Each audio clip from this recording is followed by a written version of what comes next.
Il est midi, bonjour à toutes et à tous, c'est l'heure de votre journal que l'on entame avec les titres de l'actualité. Deuxième jour de la foire de la production nationale à la SAFEX à Alger, une 32e édition inaugurée hier par le président de la République. Une manifestation économique majeure qui met à l'honneur le Made in Algeria à travers plus de 600 entreprises algériennes. Et puis nous écouterons dans quelques instants des opérateurs économiques qui participent à cette foire et qui ont salué les nombreuses initiatives qui encouragent l'investissement et contribuent à promouvoir la production nationale.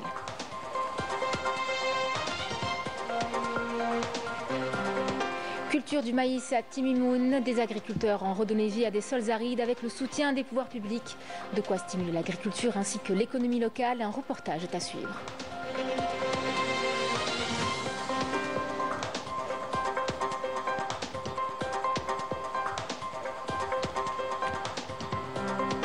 Et dans l'actualité internationale, nous vous parlerons des conditions insoutenables de détention de centaines de prisonniers en Nouvelle-Calédonie.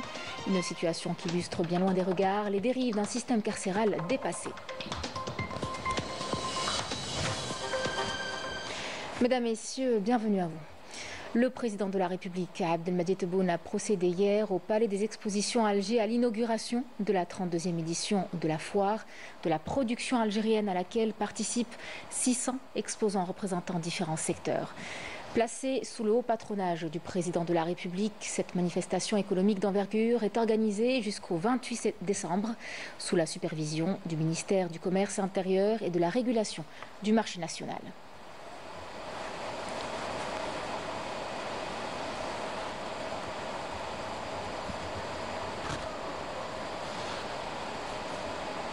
À son arrivée au Palais des Expositions, le président de la République a été accueilli par le ministre du Commerce intérieur et de la régulation du marché national, le ministre du Commerce extérieur et de la promotion des exportations, le secrétaire général du ministère de la Défense nationale, le Wali d'Alger, des élus locaux ainsi que le président du Conseil du renouveau économique algérien.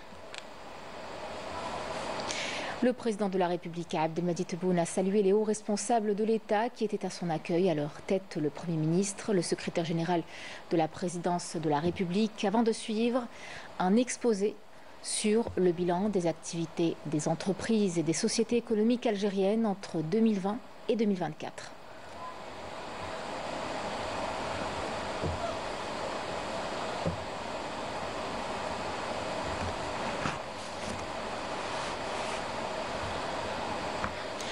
Le président de la République a par la suite donné le coup d'envoi du Salon de la production nationale dans sa 32e édition.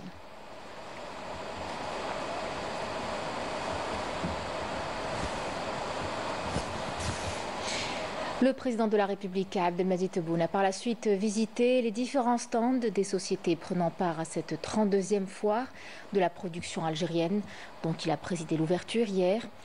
Le président de la République a visité le stand du ministère de la Défense nationale où il a souligné que l'industrie militaire est un modèle à suivre et une locomotive pour l'industrie nationale.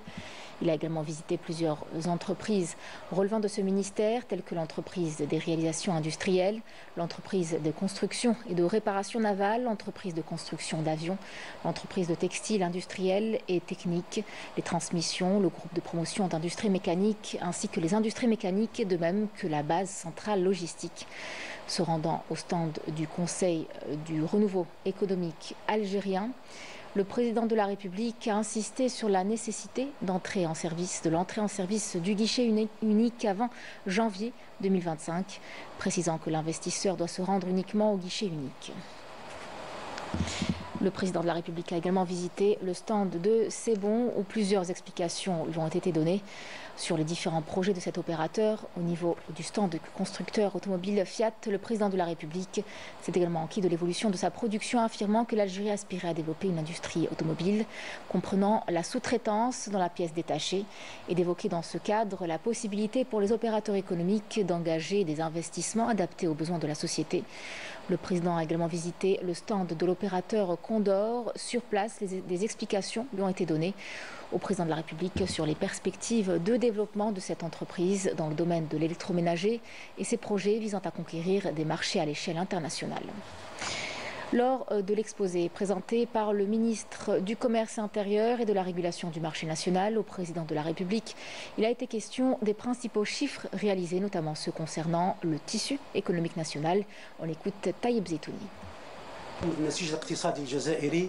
Le tissu économique national fait état d'1 655 000 entreprises recensées au niveau du registre de commerce jusqu'au 30 novembre dans tous les domaines, notamment les entreprises productives.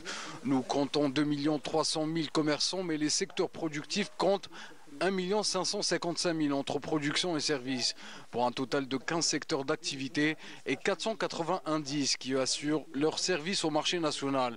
En un mois, 9 063 projets d'investissement ont été présentés à l'API, soit 264 indices d'activité au niveau national. De leur côté, les opérateurs économiques ont salué les nombreuses initiatives qui encouragent l'investissement et contribuent à promouvoir la production nationale. Écoutons-le. Nous avons eu l'honneur d'accueillir le président de la République, une visite qui constitue un soutien précieux et nous encourage à poursuivre nos efforts dans le développement des véhicules Fiat en Algérie. Cela permettra de booster ce projet et renforcer l'intégration que nous avons empruntée avec les sous-traitants algériens.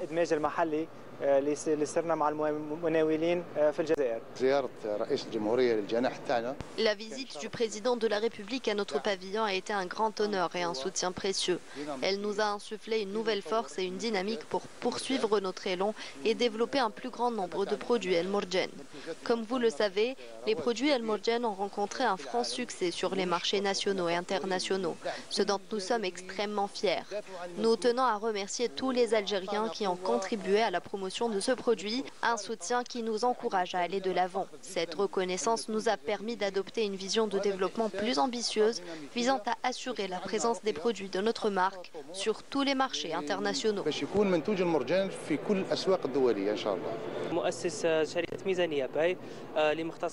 Je suis fondateur de l'entreprise El Mizani Abay, spécialisée dans le paiement électronique et le e-commerce en général. Aujourd'hui, grâce aux décisions du président de la République, nous avons obtenu le label Start-up. Cette reconnaissance nous permet de lancer une plateforme innovante, différente de celle déjà existante en ligne. Nous avons réussi à réunir le e-commerce et le e-payment au sein d'une seule et même plateforme.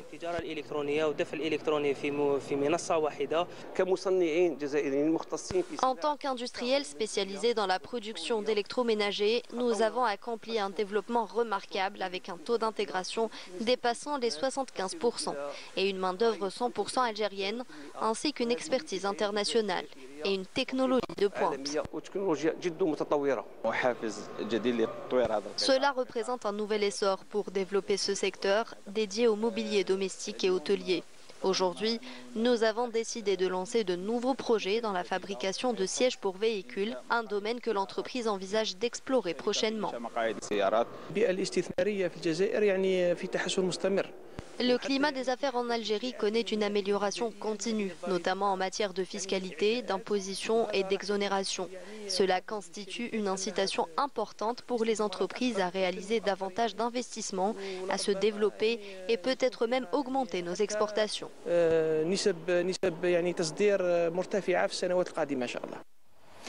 De l'industrie à l'agriculture, un autre secteur propulse le potentiel algérien, focus sur ces agriculteurs qui ont réussi à transformer les terres arides de Timimoun en zone de production.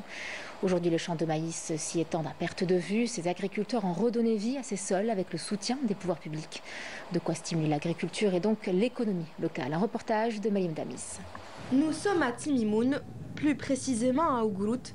Ici, les agriculteurs transforment la terre désertique en une source de production abondante, notamment en céréaliculture.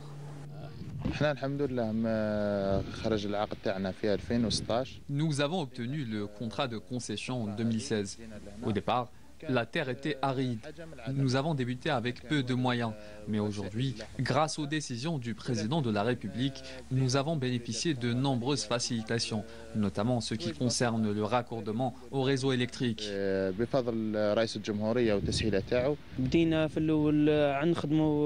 Nous avons commencé par la culture du blé, avec un rendement initial de 75 quintaux par hectare. Aujourd'hui, nous avons réussi à atteindre 92 quintaux par hectare Pour la production de maïs, nous avons débuté avec 50 quintaux par hectare et nous atteignons désormais 85 quintaux par hectare. Fruit du soutien des pouvoirs publics, cette réussite permet aux jeunes agriculteurs d'accroître leur production grâce à l'extension des terres agricoles. Les investisseurs ont beaucoup d'accompagnement vis-à-vis de l'État concernant un accompagnement technique et administratif et surtout le soutien de l'État qui est dans le cadre 50% pour les engrais ainsi que l'irrigation agricole qui concerne les pivots, les foragiers ainsi que les pompes immergées.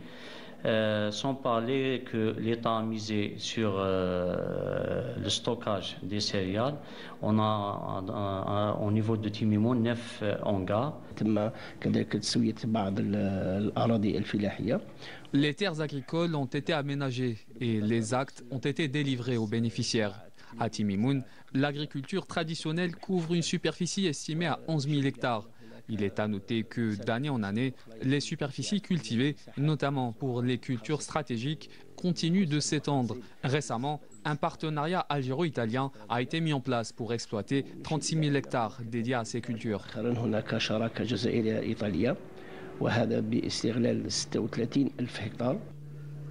Une dynamique à même d'assurer l'autosuffisance et de diversifier l'agriculture dans des régions autrefois considérées comme peu propices à l'agriculture et de permettre aux agriculteurs et aux investisseurs de contribuer efficacement au développement de l'économie nationale. Chargé par le président de la République, le ministre de l'Enseignement supérieur et de la Recherche scientifique, Kamel Badari, a remis hier une lettre du président de la République, Abdelmadjid Tebboune, au président de la République de Djibouti, Ismaël Omar Guelleh. À cette occasion, le président de la République de Djibouti s'est félicité des relations de fraternité, de solidarité et de coopération entre les deux pays, saluant le rôle important, central et efficient de l'Algérie dans le continent africain en faveur des aspirations de ses peuples au développement et à la prospérité pour que l'Afrique occupe la place qui lui sied sur la scène internationale. Le président de Djibouti a également salué la coopération de l'Algérie avec son pays dans le domaine de l'enseignement supérieur. Lors de sa visite dans la wilaya d'El-Oued, le cheikh Sayed Ali Belarabi, calife général de la tariqa tidjaniya, a appelé à l'unité nationale, au rapprochement et à la réconciliation. Il s'est également dit apprécier le rôle important joué par le président de la République, Abdelmadjid Tebboune, pour le bien de la prospérité, du progrès et dans l'objectif de relever tous les défis de la nation. Dans l'actualité internationale, au moins 16 Palestiniens sont tombés en martyrs hier soir lors de frappes aériennes de l'entité sioniste sur plusieurs zones du centre de l'enclave palestinienne. C'est ce que rapporte l'agence Wafa. Au moins 15 autres Palestiniens sont tombés en martyrs et d'autres ont été blessés après que l'aviation sioniste a bombardé les écoles Al-Karama et Shaban El-Rayas, qui abritent des personnes déplacées dans le quartier d'Al-Toufah à l'est de la ville de Gaza. Un Palestinien est tombé en martyr et d'autres ont été blessés lors d'un autre bombardement sioniste contre un groupe de Palestiniens à proximité du club de football El Ahli à Nusayret dans le centre de la bande de Gaza. À Rafah, 3 Palestiniens sont par ailleurs tombés en martyr hier soir dans un bombardement sioniste, les forces d'occupation ayant pris pour cible un tuk-tuk dans la rue Saddam dans le quartier d'El Geneina à l'est de la ville de Rafah. Dans une déclaration commune du groupe A3+, lors d'une réunion du Conseil de sécurité consacrée au Soudan, le représentant permanent de l'Algérie auprès des Nations Unies, Ammar Benjama, a réitéré hier à New York au nom du groupe constitué de l'Algérie, de la Sierra Leone, de la Mozambique et de la Guyane, l'appel à une condamnation ferme et publique de toute ingérence extérieure au Soudan, soulignant l'importance d'une participation des parties au conflit à un processus politique, indiquant qu'il convient de mettre un terme aux ingérences étrangères.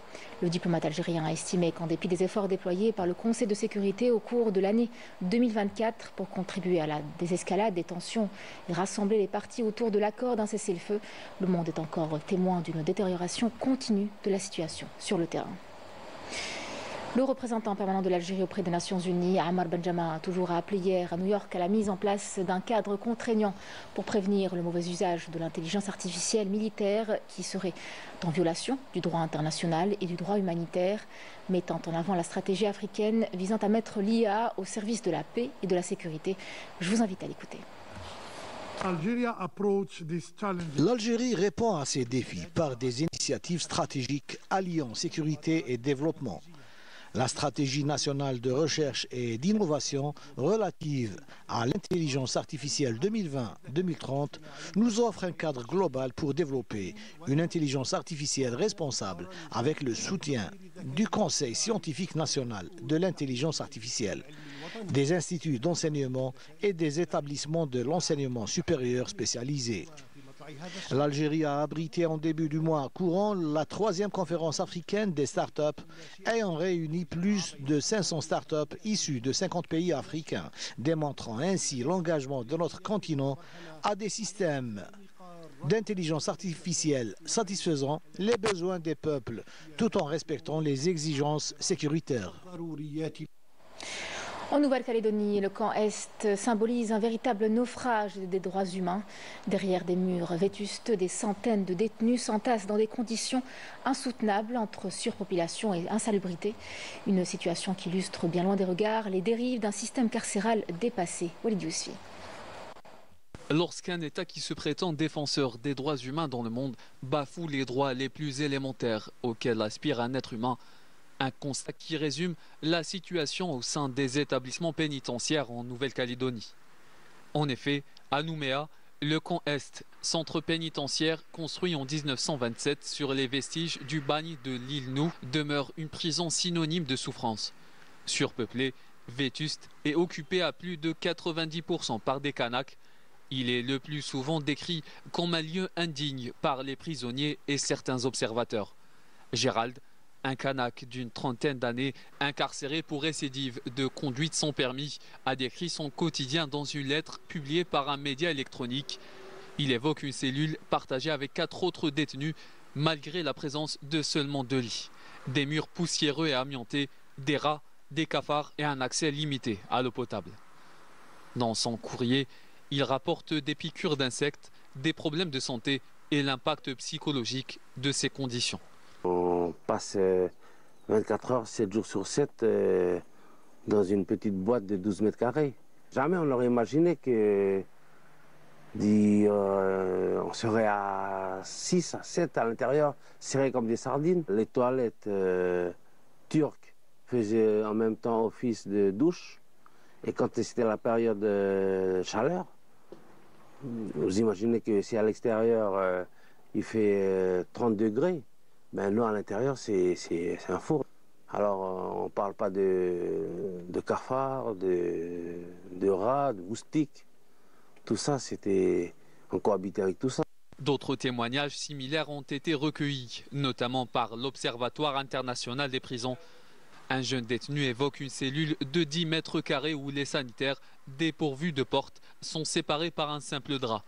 Il décrit également une promenade quotidienne d'1 heure dans une cour entourée de hauts murs et de barbelés.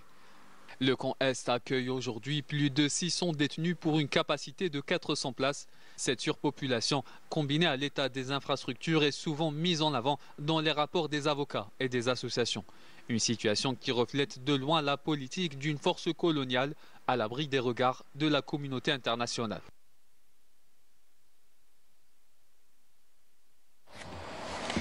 Et on passe au sport du football avec la 14e journée de Ligue 1 mobiliste qui se jouera dès cet après-midi.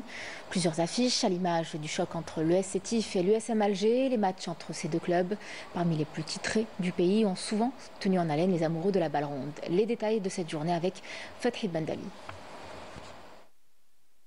Cette 14e journée débutera ce vendredi à 15 h avec ce match crucial entre deux équipes du bas du tableau. L'USM French, la 10e, a l'occasion de se rapprocher du milieu de tableau. De son côté, l'US Biskra, lanterne rouge, est dans une situation critique et doit impérativement ramener un résultat pour relancer sa saison. Le Mouloudia d'Alger amorce un nouveau départ ce vendredi à 16h30 au stade du 5 juillet à huis clos avec son nouvel entraîneur Khaled Ben Yahya, fraîchement nommé cette semaine pour remplacer Patrice Baumel. Invaincu à domicile cette saison en championnat, mais souvent freiné par des nuls, le MCA devra se montrer plus incisif pour l'emporter face à une équipe de l'AS Ochlef 9e, toujours redoutable en contre. L'Olympique d'Arbou, 5e et surprenant promu, vise à confirmer son statut face au Mouloudia d'Al-Bayed en grande difficulté, 15e. Les visiteurs englués dans la zone rouge chercheront à jouer leur va-tout pour espérer un sursaut. Duel entre deux équipes mal classées. Le Paradou 12e doit confirmer son résultat ramené de Sétif cette semaine, mais il faudra être vigilant pour éviter une mauvaise surprise face à une formation de la JS Saoura 13e en quête de points. Ce match est crucial pour s'éloigner de la zone rouge. Le CS Constantine, 2e du classement, reçoit lui le Nedjm de Magra, 11e. Les SNF et le Solide à domicile peuvent revenir provisoirement à hauteur de la JSK en cas de victoire, mais le Nedjm de Magra, souvent accrocheur, espère déjouer les pronostics. La JSK, justement leader du championnat, affronte le S Mostaganem, avant-dernière défense de la Ligue 1. Les Canaries qui voudront enchaîner une deuxième victoire à domicile et engranger encore 3 points faciles. Mais attention à l'excès de confiance face à un adversaire qui lutte pour sa survie. Et enfin, samedi à 17h, l'affiche de la journée entre l'Entente de Sétif 3e et l'USM Alger 8e avec plusieurs matchs retard. Les Sétifiens en quête de constance veulent sécuriser leur place sur le podium tandis que les Rouges et Noirs, toujours dangereux, chercheront à engranger des points pour remonter au classement. La 14e journée nous réserve des duels décisifs où la lutte pour le haut du classement et la survie en Ligue 1 battra son plein. C'est la fin de ce journal. Merci de l'avoir suivi. Je vous retrouve à 19h pour l'édition du soir. Excellent après-midi.